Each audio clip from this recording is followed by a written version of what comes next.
Hi and welcome to this video. This video is going to be called Chromaticism, using chromaticism to spice up your solo playing.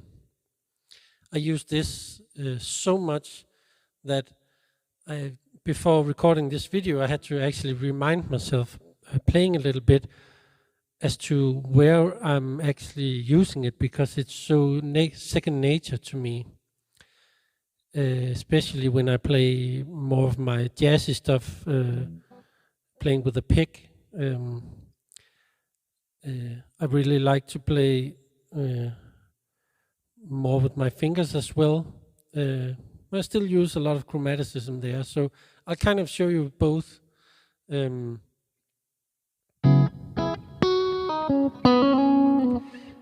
I can start out by showing you maybe one way, or maybe the way I've used chromaticism the most. And I'll do this with a pick right now. Today we're playing in C# minor. That's actually kind of my favorite, if that makes any sense. That's my favorite key to play in on guitar, because I think it just sounds really well.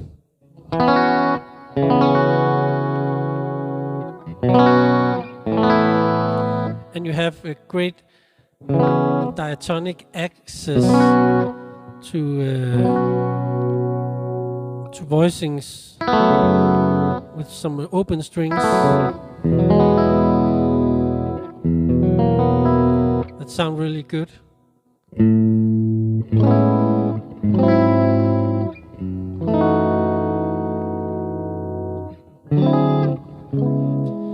Yeah, so some bluesy kind of stuff in the C# minor.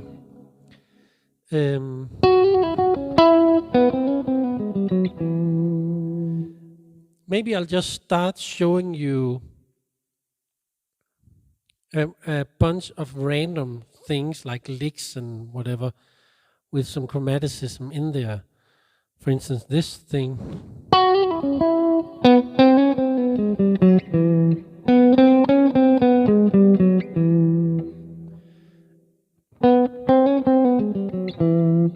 And as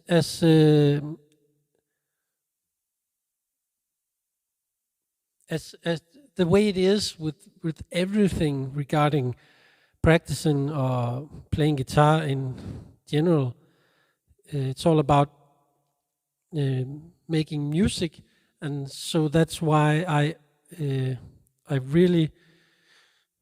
always practice. When I practice stuff, I make sure to do it in a musical way. So very quickly I will be thinking about how to make it feel good, how much or how little vibrato, how will I accent the stuff, how is the touch dynamically, and so on. All these things that makes it sound pleasing or musical, you know. If I just play, that doesn't really sound like anything, but if I play,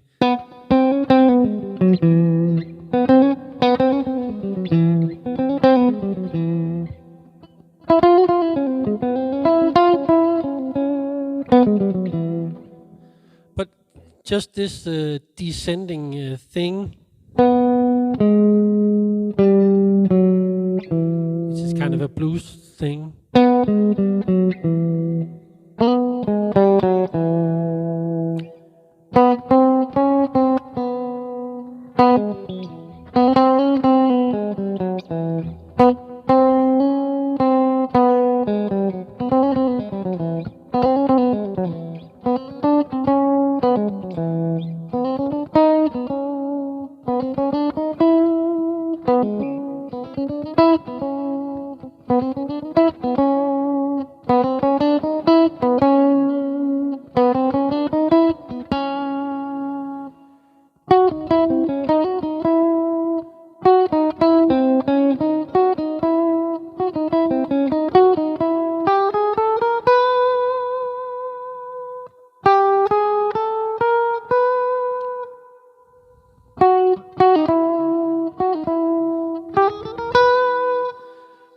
So you can kind of, in this fashion, I'm kind of using it as a glue kind of, or build up to get to a certain target note.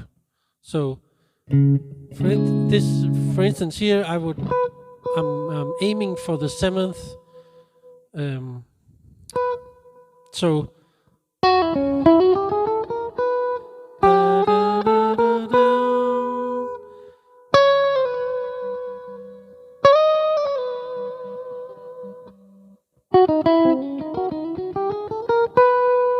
this is kind of a thing I play a lot.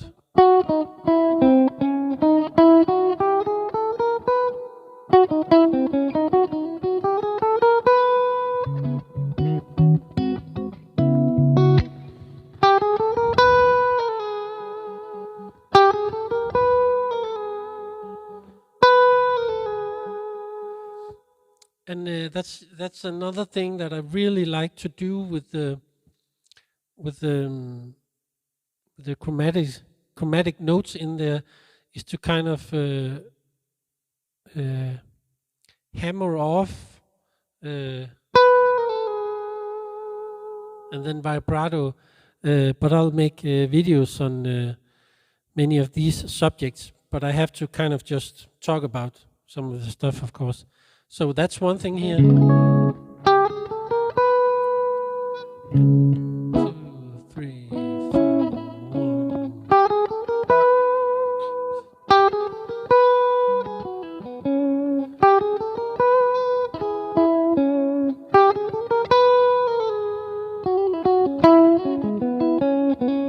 4,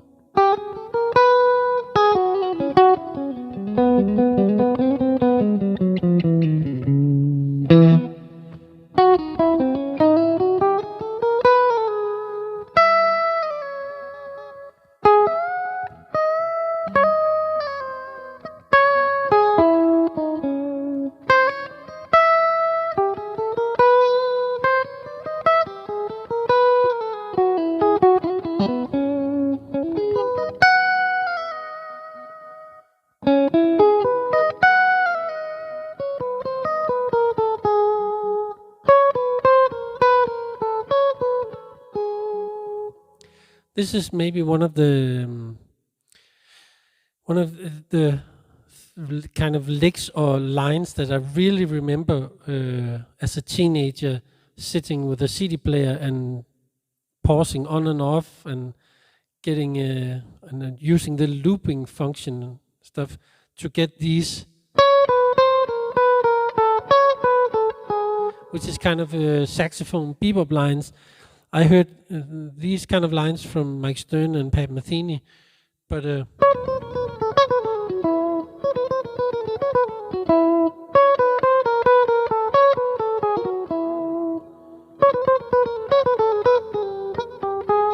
they can continue, you know.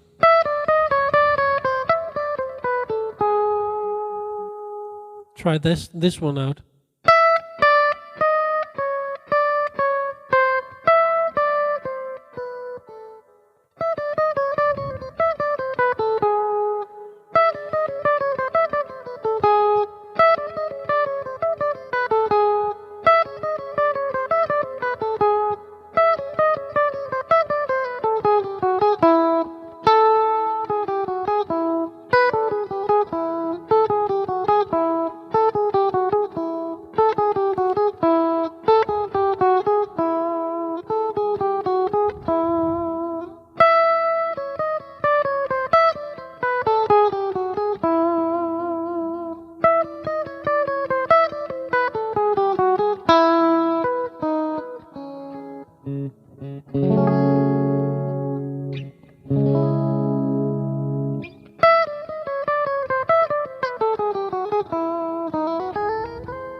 It almost becomes kind of some lick-based things for me, but I use them so much.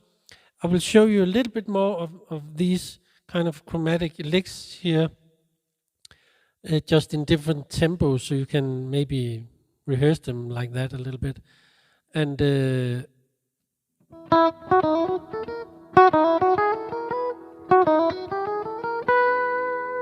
This is one that I use a lot.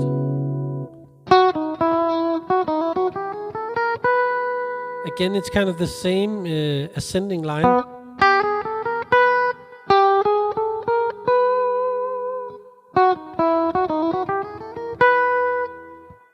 So I kind of use that a lot.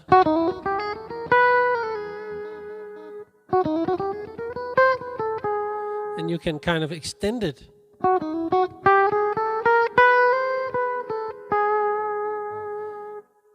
And then we are kind of in an altered G sharp 7 altered scale kind of thing.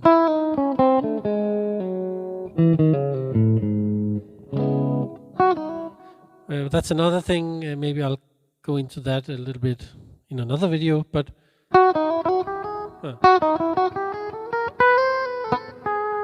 excuse me.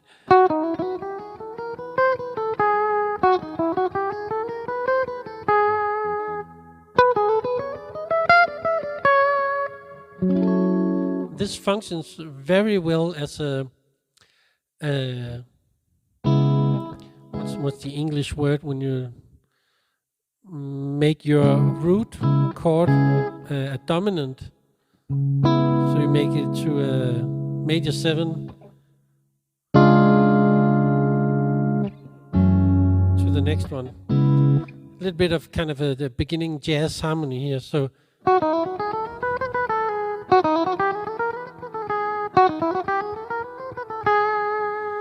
and if I take that up 5 frets, I guess we want to go there. So we're still in C sharp minor.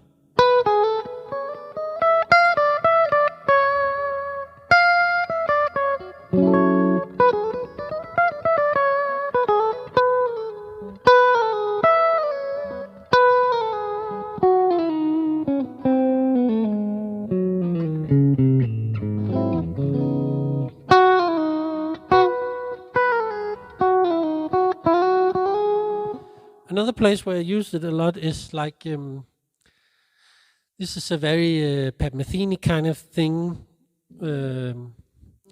where you kind of lead up to the target note, each target note. So if I want to play, you might play.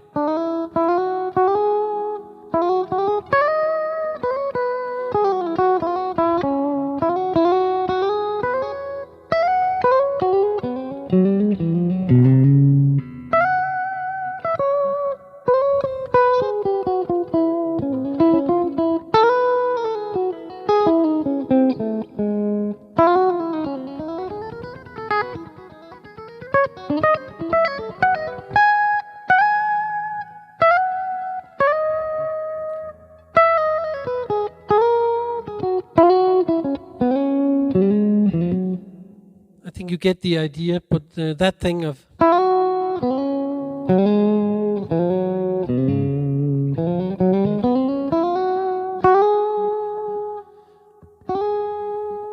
yeah. And maybe one thing I haven't really touched upon yet is how chromaticism is such a great way to combine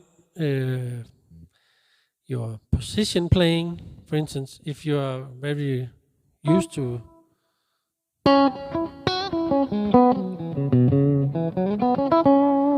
many guitar players coming out of the kind of a blues thing is very locked onto positions like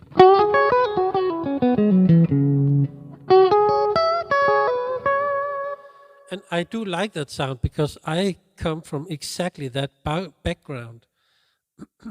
But well, the first and maybe the most thorough way to get out of that is to watch my first video on this channel called Horizontal Playing, where I go into where you should know your fretboard.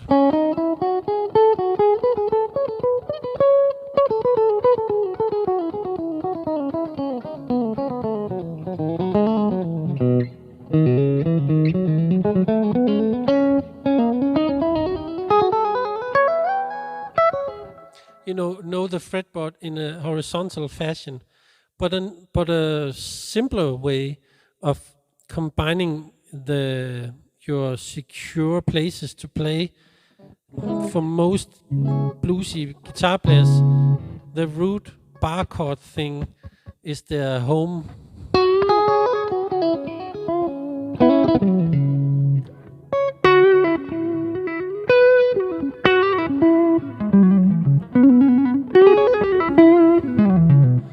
And if you want that bluesy sound, that is what's called for. And maybe you can go up to a bar chord from the A string,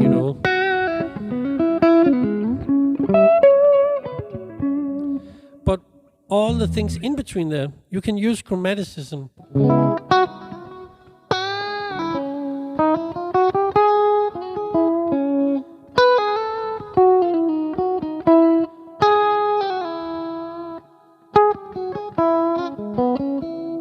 Back to this bar chord home, and then going up.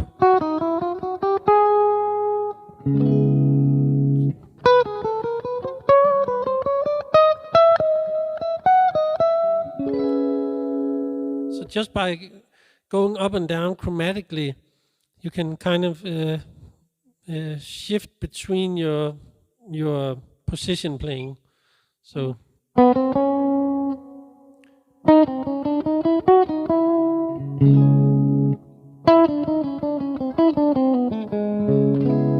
See?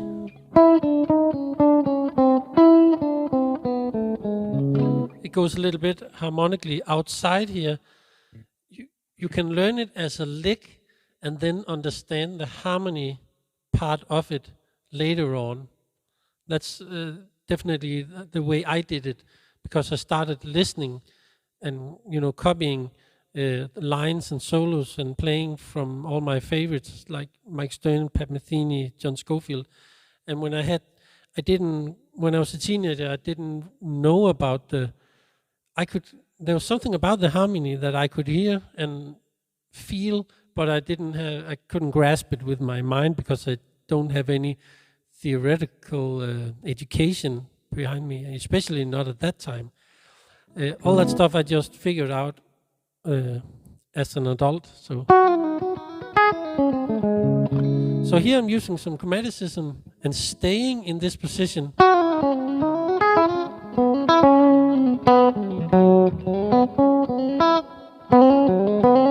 These are very handy.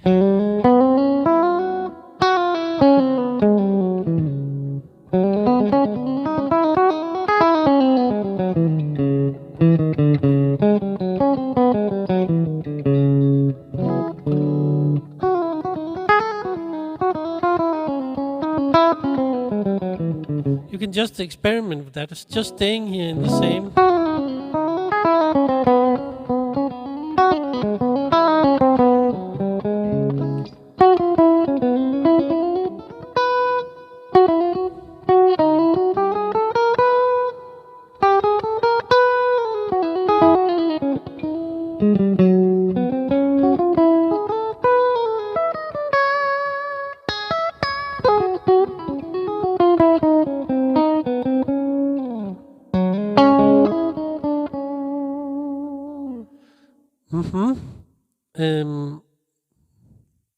Those two examples was staying in the positions.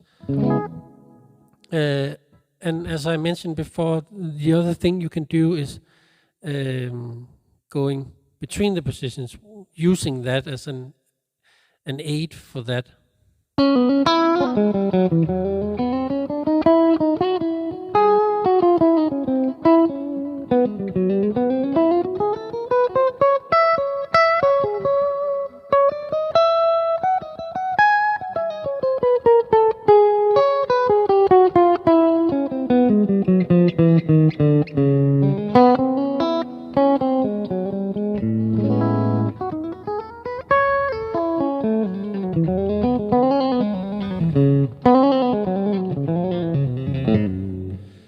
And that, I'll do some videos later on with some of that hammer-on, pull-off thing and more legato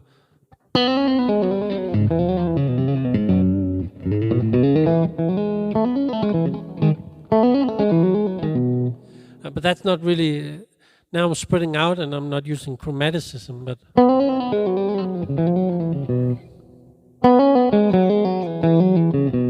So basically I'm playing like something like this.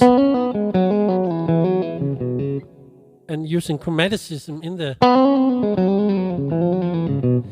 Well, some of you may know that I'm a drummer as well, and I've played ambitiously for actually many years. So the idea of subdivisions and subdividing stuff in, especially the snare drum, of course, and with in a lower volume and stuff like that, is of course it's just part of my musical DNA to think that way. What makes something groove? So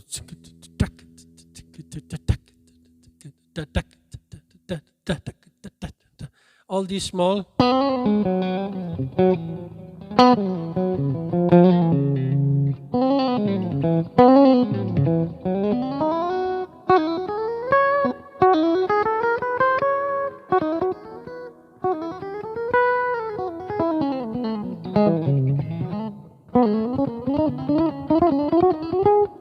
That's not really chromaticism, but it could be. So.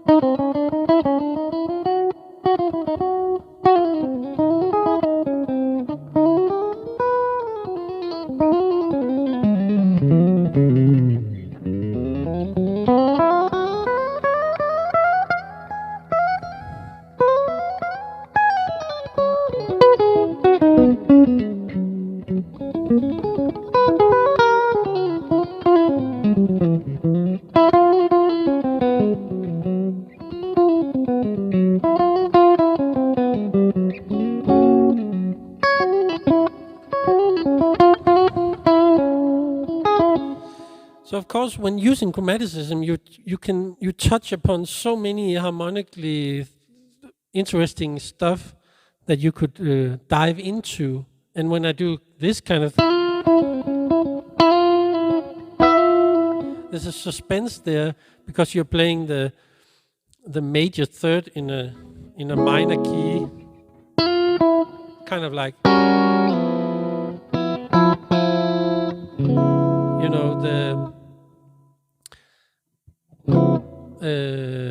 the seven, what's the sharp 9, 7th chord, the Jimi Hendrix chord.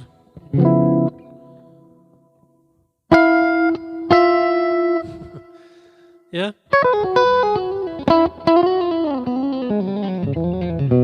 I hope.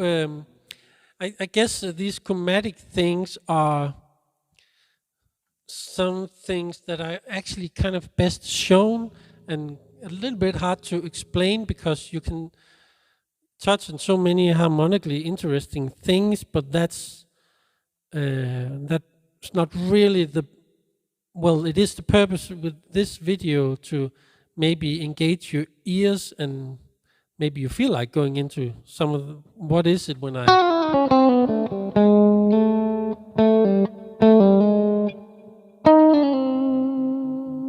Because you can, depending on where you accent the stuff and where you rest, and you can touch on so many things, altered scales or tension points, raised stuff somewhere.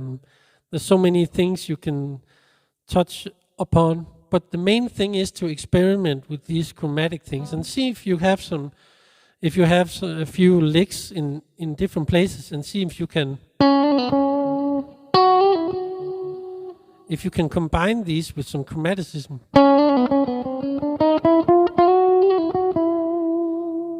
Just going up, you know, and also some of the subtleties by.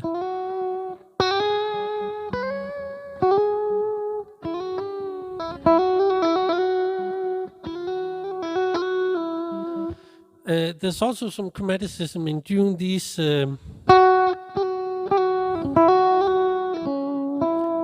Instead of bending always. which is also kind of chromatic here.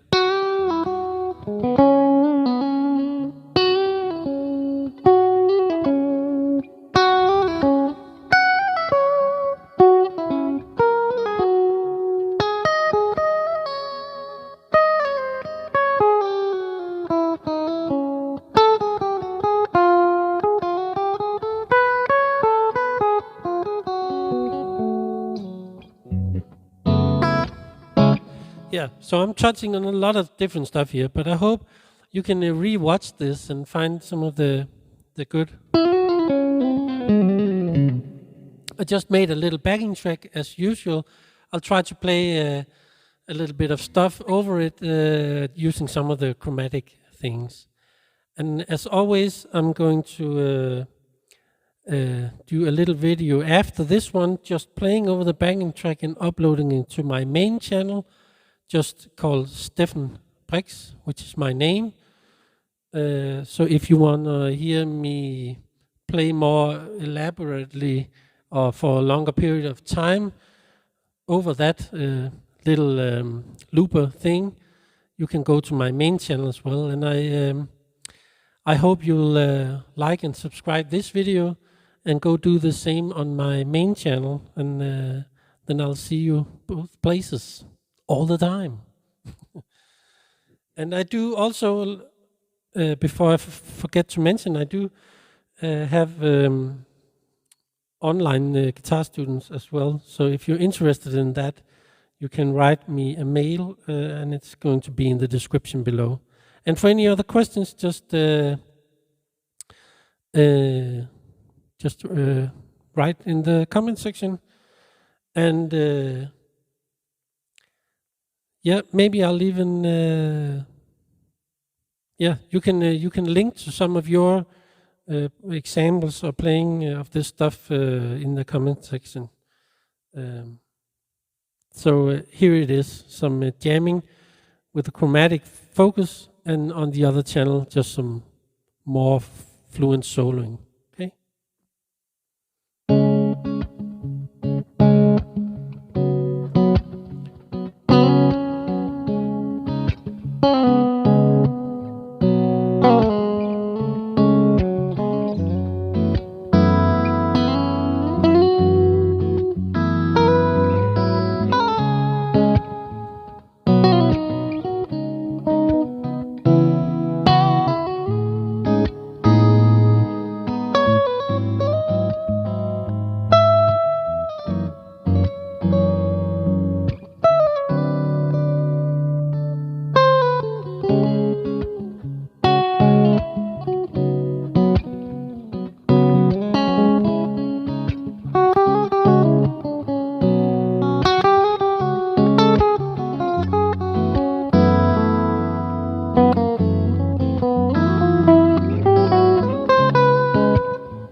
Thank you, and I'll see you next time.